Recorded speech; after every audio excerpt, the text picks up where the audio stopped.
కరీంనగర్ పట్టణం 13వ డివిజన్లోని ఆస్తాపురం colony Bathukamma colony వాసులకు నీటిపారుదల శాఖ అధికారులు గత 5 రోజుల క్రితం ఎల్ఎండి డ్యామ్ కట్ట నుండి 200 మీటర్ల దూరంలో ఉన్న పరిధిలో నివసిస్తున్న ఇంటి యజమానులకు డ్యామ్ సేఫ్టీ నిబంధన ప్రకారం ప్రత్యామ్నాయం చూసుకోవాలని నోటీసులు పంపారు. విషయం తెలుసుకున్న కరీంనగర్ శాసనసభ్యులు గంగుల కమలాకర్ ఆయా కాలనీలో బీఆర్ఎస్ నేతలతో కలిసి పర్యటించారు. ఈ సందర్భంగా ఎమ్మెల్యే గంగులకు కాలనీవాసులు ఎదుర్కొంటున్న సమస్యల గురించి కన్నింటి పర్వంతమయ్యారు. ఇక వివరించారు.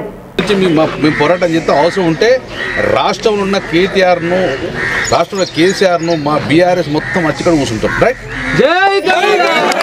అక్కడ కూడా ఇట్లనే హైడ్రా పేరు చెప్పి కూలగొడతా అంటే మేము అందరం పోయినాం. కేటీఆర్ హరీష్ రావు మేమందరం పోయి బెదిరిస్తే ఇప్పుడు హైడ్రా తుస్సు అన్నది అంతే కదా. ఇప్పుడు మీ దీస్తే ఇక్కడ చుట్టుపక్కల మంత్రి కూడా నాకు కూడా తీయాలి. అదే 5 ఎకరాల భూమి లేదా తీస్తారు కదా తీయరా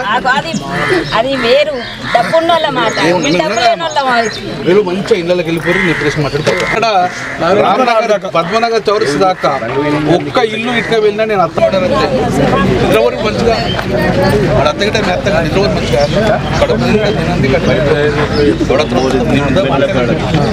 చెప్పకత్తి లోకుండా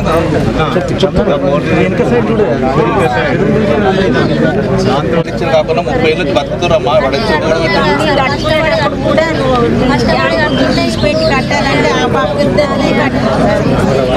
మీరు భయపడకుర్రమ్మా ఏం కాదు నాకు తెలియదా.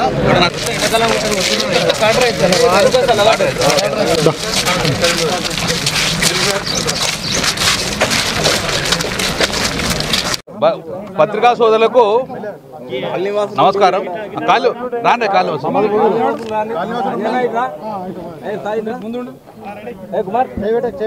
ఒక 5 రోజుల క్రితం అంటే 30వ తారీఖు జూలై మాసంలో ఒక నోటీస్ పంపింది ప్రభుత్వం.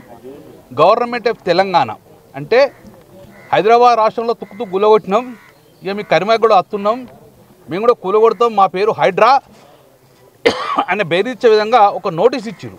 ఏమని ఇచ్చిందంటే మానే డ్యామ్ కట్టినాం, ఈ మానే డ్యామ్కు దూరంలో ఉన్న ఒక 200 మీటర్ల వరకు మీరున్న ఇండ్లు మొత్తాన్ని కూడా ఇది డ్యామ్ సేఫ్టీ పద్ధతిలోకి వస్తుంది.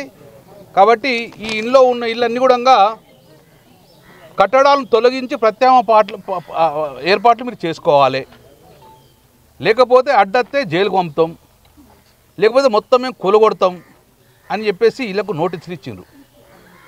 ఇక్కడ పనిచేసే వాళ్ళందరూ కూడా రోజు బట్టలు ఉతికేవాళ్ళు, రోజు ఇంట్లో పనులు చేసేవాళ్ళు గురైంది.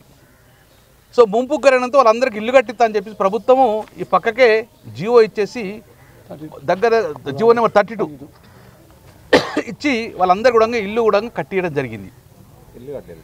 చాలా ఇచ్చింది. సుమారు 20 సంవత్సరాలు 30 సంవత్సరాల నుంచి వీళ్ళు ఇక్కడ నివసిస్తున్నారు. 25 నుంచి 30 సంవత్సరాలు వీళ్ళ పెళ్ళిళ్ళు ఇక్కడైనా మనమాలు ముట్టిన అందరూ పుట్టిర్రు.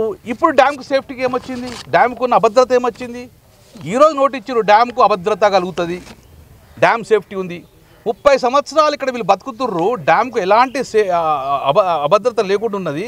కొత్తగా ఇప్పుడు వచ్చే అభద్రత ఏముంది, వీళ్ళని బాంబులు పెడుతుర్రా ఇక్కడ, లేకుంటే క్వారీ చేస్తుండ్రా. ఎందుకోసం డ్యామ్ సేఫ్టీ అంటే ఇప్పుడు ఈగర్తో మాట్లాడినాం. ఏదో ప్రభుత్వం మొండిగా బేదుల మీద బుల్డోజర్ చేస్తా అంటే ఇక్కడ చూస్తూ ఊరుకుంటూ ఎవరు లేడు. బీఆర్ఎస్ పార్టీ ఒక ఎమ్మెల్యేగా 20 సంవత్సరాలు వీళ్ళు మాకు ఆశీర్వదించి ఓట్లేసినందుకు ఎమ్మెల్యేగా వీళ్ళకి అండగా ఉంటామని చెప్పాము. దయచేసి ప్రభుత్వం కూడా పునరాయించుకొని, ఇరిగేషన్ అధికారులకు పునరాయించుకొని. కరీంనగర్ అంటే మీకు తెలియదు, హైదరాబాద్ లాంటి కాదు. కరీంనగర్ అంటే ఉద్యమాలకు పెట్టింది వీళ్ళు. చాలా అగ్రెసివ్గా ఉంటాం. మేము ఎవరి జోలికి పోం, మా జోలికి వస్తే ఊరుకోము. 2 ఇష్యూలు, మేము ఎవరి జోలికి పోము. కానీ మా ఇంట్లో జోలికి వచ్చి గూడు గుర్తా అంటే గిట్ట ఎక్కంత దూరంలో పోతే సిద్ధంగా ఉన్నది. మా ఆడబిడ్డలు మా అన్నదమ్ములు వాళ్ళు ఎవ్వరిలో ముందు రాకున్నా మేమందరం ముందుంటాం, అడ్డం ఉంటాం, ఎవడత్తుడో రాండి అని చెప్పి మేము ఇప్పుడు సవాలు కూడా విసురుతున్నాం. మేము దయచేసి ఎందుకు ఈ గరీబులు ఎంబడబడుతున్నారు, చేసిన తప్పేంది, ఇప్పుడు ఎందుకు వచ్చింది. ఎన్డీఎస్సీ డ్యామ్ కట్టి 1978లో డ్యామ్ కట్టిండ్రు. 1970లో డ్యామ్ కట్టడం నుంచి ఇప్పుడు డ్యామ్కున్న అభద్రత ఏమున్నది అంటున్నా. కొత్తగా ఏం చేస్తున్నాం, కేవలం కేంద్ర ప్రభుత్వం ఒక నోటీస్ పంపడం, దానికి అనుగుణంగా రాష్ట్ర ప్రభుత్వం స్పందించాలి, ఇన్ని నోటీస్ ఇవ్వాలి. లేకుంటే ఏమవుతుంది, 1 సంవత్సరం జైలు వారెత్తామని రాసిన ఇలా. ఎందుకు వారెత్తావు జైల్లో? ప్రభుత్వ భూములలో కట్టించింది మీరే. ప్రైవేట్ల పట్టాదారులు 40-50 సంవత్సరాల పట్టా ఉండి ఇల్లు కట్టుకున్న వాళ్ళు వీళ్ళు, ఈ గరీబ్ వాళ్ళు. మరి ఇలా ఐటీ టవర్ ఉంది, ఉజ్వల పార్క్ ఉన్నది, ఇలా మంచి మంచి బిల్డింగ్స్ అన్నీ కూలగొడతారా? కొన్ని పేదోళ్ళు ఇంట్లో కూలగొడతారా? కాబట్టి దయచేసి ఈ హైడ్రా లాంటిది, గీడ్రా లాంటిది, ఎవ్వి